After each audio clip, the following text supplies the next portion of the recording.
Broadcasting by Robert Manna. Broadcasting has nothing whatever to do with the radio business or the television business. It does have to do with the creative process and how you go about encouraging the process. Manna runs seminars to encourage creative thinking, and actually the book is evolved out of these seminars. If you have to ask a question, he says, you're asking the wrong question. He puts candidates through 3 simple tests to check their creativity. He did, and I'd like to tell you I only made about 30% on the test.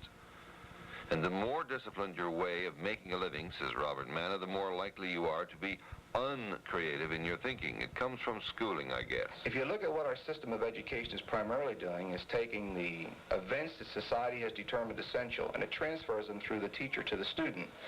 Now, one way to measure that that's been done is for the student to give back to the teacher that which a teacher says you should know.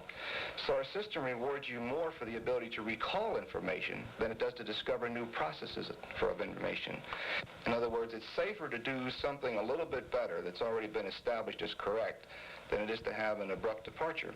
You see, if you fail doing something that somebody else has tried and failed at least you're among friends. But if you fail doing something no one's ever done before, you're considered a failure. Not another one who's attempted and failed, but one who has simply failed. Even in marketing, this is popular. There are a lot of organizations who say, we market on the strength that if you fail with us, at least you fail with a group.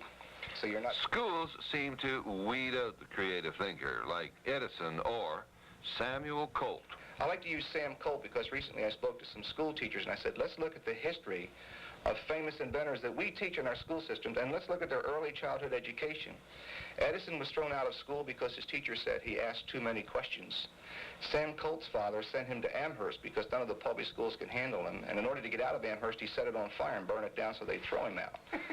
Now, Colt discovered the revolver by riding down the Mississippi Riverboat, and he looked at the powder wheel in the back, and he said, you know what, if I put a bullet in a chamber similar to the way that powder wheel revolves, each time a new bullet comes up, I could make an automatic revolver. So his discovery was while having been thrown out of the best schools in the East, he happened to combine this idea of a powder wheel with the revolver. But if you look at the kids' backgrounds, they were all recalcitrant. They refused the standard education. They asked too many questions. They were the squeaky wheel in the classroom.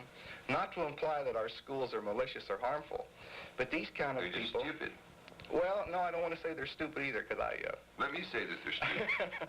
Well, I don't think that's true. I started life as a public school teacher, and I think there's a lot of criticism on the school systems and the teachers that are not the fault of the system. After all, we as citizens pay for it.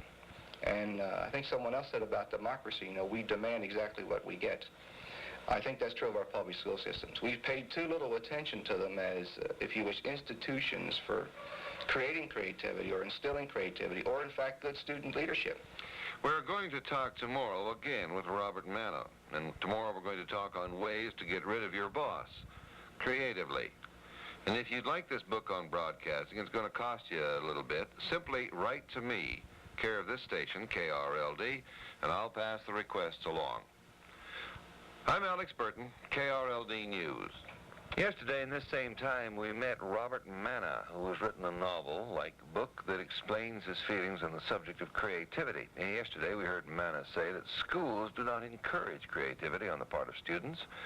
Students who think for themselves and are at variance with the school system do not fare well in public schools. But Manna is a teacher by trade, and he says you can teach kids to think in a creative manner. Let me give you an example of how it could go in the classroom. Let's assume that I was teaching mathematics in a lower grade, elementary grade. I would first teach the process of that institution. See, each of us as teachers given a required curriculum guide that says these kids must accomplish so much through a given period of time. If I was going to teach children to multiply, for instance, I would say, here's how you do it. You put a 2-digit number on top of another 2-digit number, and then you take the rightmost number times the upper 2, and it's 2 times 4 is 2, and 2 times 6, and carry the 1. Then I would give them a series of questions with the answers. I'd say, now you find another way to verify that answer other than the process by which I taught you. Now there's about 7 or 8 ways to solve that same multiplication problem. If I was going to take 10 times 12, I could do it at least 5 or 6 different ways. Now to inspire creativity then, reward the children for discovering a process that works other than the process the school gave them. Now, the name of Manna's book is called Broadcasting. It has nothing to do with radio or TV, but the broadcasting of requests for information from the top of an organization to the bottom of the organization, so the information flows from the bottom up. And it also explains how to get around a boss who lacks creativity. Creative enough to come up with a quick, sure-hit idea in which the boss himself reaps rewards. He tends to support it. People tend to like to be in a break-even or win position.